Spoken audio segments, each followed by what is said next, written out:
I was reading on Reddit one morning while laying in bed, coming up with some excuse on why I don't want to be productive. And I saw this thread, and it was about a guy, and this guy dated a woman for 4 years before she finally slept with him. And then she found some other man who she said was gross and ugly and repulsive, and guess what? She ended up cheating on this guy and slept with this other dude 2 weeks after she met him. And he was writing on Reddit, he was very confused because she told him over and over again that she needs a certain amount of time and a certain amount of trust before she begins to sleep with him. And what he didn't get is subtext. And subtext of the communication here is this: I don't find you attractive enough to go against my normal values of courtship about time and bonding and dating that I need before I become intimate. And, you know, frankly, I'm surprised the guy even was able to sleep with her at all, because he seemed very daft to this concept. Now, in selling, if you've sold anything for more than a day, you've heard the objection, it's too expensive, which is what's known as the text of the conversation. But often, there's a subtext there that's really saying, there's not enough value here for me to justify spending my money with you. Indeed, like the woman who says she never sleeps with a guy until a certain amount of time passes, the same buyers who tell you they can't afford your product will then the next day purchase something twice as expensive as the very thing that you were offering. Subtext, not just text. Another way to look at it is this: communication has two levels. There is the overt, above the water communication, and then there's the covert, under the water. So overt communication is what you say, but inside of the overt communication, you can also deliver covert communication as well. Now, I studied a lot of conversational hypnosis, which means I studied a lot of Milton Erickson. And Erickson would tell this story about how when he was paralyzed with polio, he would watch one of his sisters offer an apple while holding it back. And what that means is she'd say to another sister, "Would you like this apple?" but with a subtle face, a subtle expression that the apple was somehow flawed.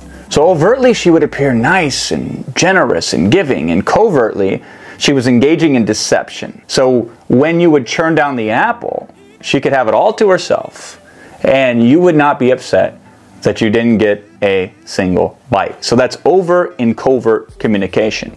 Now, to add to that, all communication has the ability to be explicit and or implicit.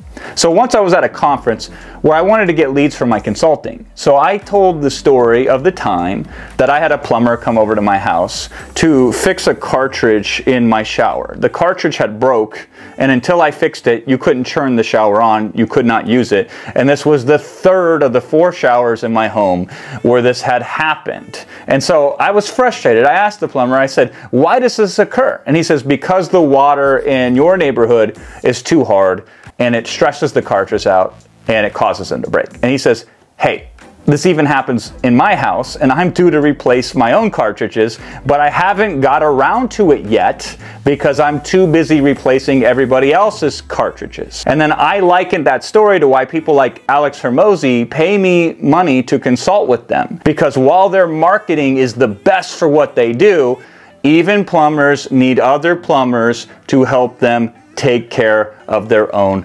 stuff. So what's going on in this story? Well, the implicit communication here is that you should hire me to be a consultant. Now, I didn't outright state that.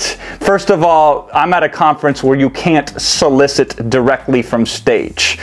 Secondly, even if you could, it would be stupid. You would look dumb to do it. It wouldn't be socially acceptable.